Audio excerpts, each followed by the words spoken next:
Whoever lives in a $10 million home, the minute that they answer, you know that they got energy, they got enthusiasm, they're a go-getter, they're an entrepreneur. And understand the people that you're selling to. Understand, read their tone, read their energy. Find out exactly what they want. What do they want out of the transactions? I asked them questions. What is your goal in here? I said, are you selling this to buy back into the area? I built a report. I didn't speak much. I found out his why, okay? And then I focused on everything that he said. He said, I'm looking at downsizing because I don't need 1,400 square meters here. I said, great. I'll tell you what's really good for a 67-year-old. A nice penthouse up to $6.8 to $7.5 million, and you've pocketed out of $7 million to be able to move forward. What do you say? He goes, that's exactly what my plan is. Our negotiation skill is one thing. We sell ourselves to ourselves. We study the product. When the buyer comes in there, they buy us first before they buy your product. You need to be a chameleon. I realized how enthusiastic he was. And guess what I was doing him? I was giving it back to him with the same tonality, same energy. I said, you've got incredible property, 1,400 square meters times about $10,000, 14 million land value. On top of that, guess what? You got 4 bedrooms, 3 bathrooms. I love your herringbone, shaving pattern floors, whatever the fuck it was. I said, boom, I got his attention. The reason why I say is that you need to be a chameleon is because if I was speaking to, let's just say Mo's got more of a relaxed approach. So then I'll be saying, Mo, you've got an incredible home. It sits on 1,400 square meters. You've got all your schools on your doorstep. And on top of that, the local cafe is here. If I was speaking to Bridget, Habibi, where are you from? I love Lebanese food. Lebanese food is the best fucking food. But if I was speaking to Anthony, oh man, my surname, is that Italian by the way? I love Italian food. I'm always on Logan Street. So then you need to learn how to be a chameleon. If you're talking to a 40-year-old, give them that 40-year-old energy. If you're talking to a 20-year-old, give them that 20-year-old energy. If you're talking to a 50-year-old or 60-year-old, adapt. And you need to make sure that you can actually read the situation. Does that make sense? So learn how to be a chameleon. Adapt to different situations. Every time he was talking, I was listening. Every salesman has an issue with listen. They just don't listen. Learn how to listen. Ask the question, acknowledge what they're saying, and then ask again. Sir, does this home suit yourself? Sir, is this what you're after? How many kids have you got? 4 kids? I'm so sorry that this home will not be suitable for yourself because it's only got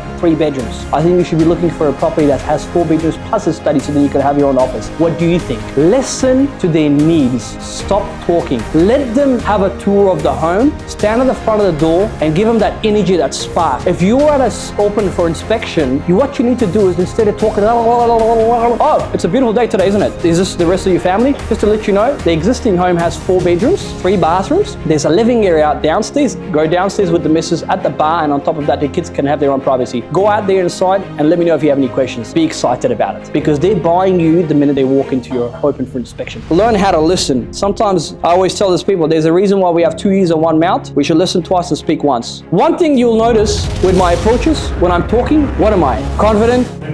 Energetic?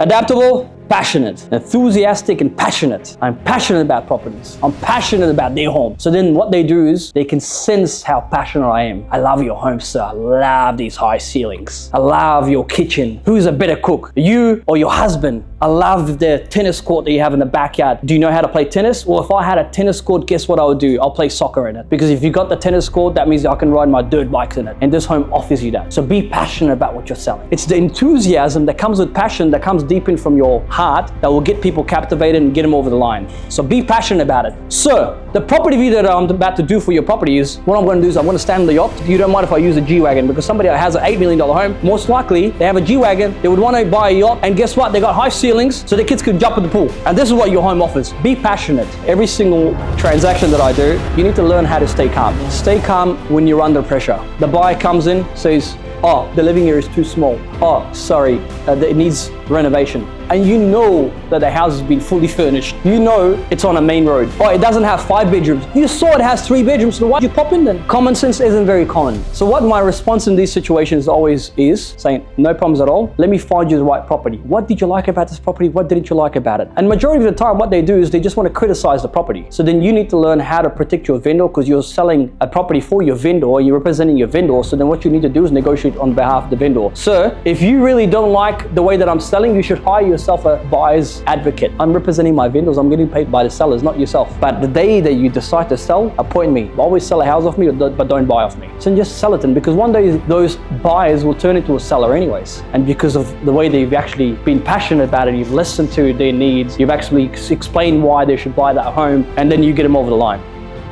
Be calm no matter what circumstances are. 9 o'clock in Hampton, I got called a fucking terrorist. I said, I'm working for you, okay? Everything you could think of, he called me at that night. Because he was drunk, number one. I said, I'm not going to take it personally. So then I knocked on his door. I gave him the offer, okay? And I stayed calm throughout the whole thing. It was coming in here, I was coming out of it. The only thing that I was actually focusing on was $36,000. Because with that $36,000, I'm going to go back in my fucking Lamborghini and I'm going to fucking start crying. Or I could book a trip to Bali straight after this is started tomorrow morning, 4 hours later. That was my mindset. So then I stayed calm. After you fucking signed, guess what I did? I said, listen up, motherfucker, okay? Nobody fucking speaks to me like that. Nobody should ever speak to anybody like that. This is your fault that you paid too much for it. And it's 9 o'clock and I've been working my ass off for yourself and you should not give me this attitude. Nobody deserves, even my dad doesn't even speak to me like that after you signed. So learn how to stay calm in every single situation. You don't need to fight back, but learn to be yourself. But speak the fucking truth, because it doesn't matter if you lose a deal, but be calm, be nice, and always walk away with a smile on your face. So learn how to stay calm.